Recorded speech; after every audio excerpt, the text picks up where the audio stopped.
Oh man, let's take a look at Flex's 24-volt oscillating multi-tool.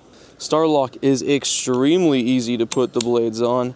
One of the easiest, if not the easiest, way to change your blades.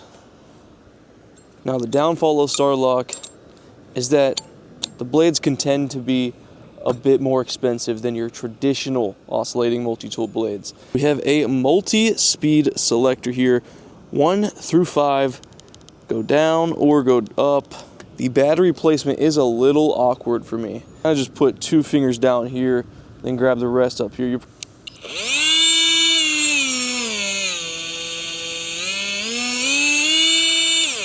Nice control. You have 2 lights up at the blade here. Really lights up your work area. This is model number FX4111.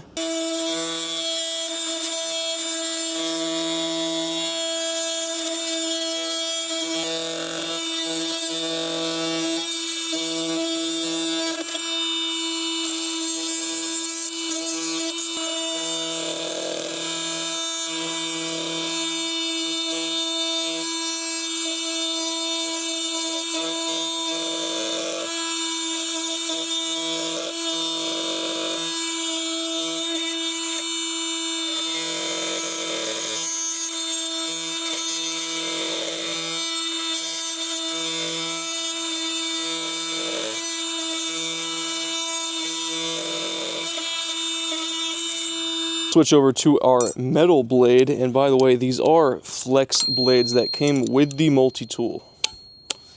This one is meant for metal. We've got this old nail sticking out of this 6x6 here. Let's see how fast or how slow it will cut through.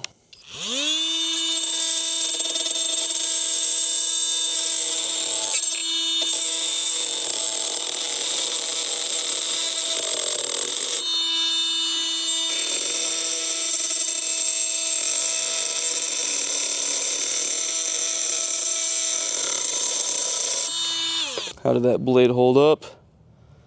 Held up pretty nice. Full disclosure, this is like the second multi-tool I've ever owned. The other one is the Power Core 12, which is just not good. I don't find myself needing one of these all that often, but they had the BOGO going on, and I was just buying up as many Flex tools as I could while there's still BOGOs going on, so why not? If you have experience with this multi-tool, please let me know down below. And other than that, y'all have a great day.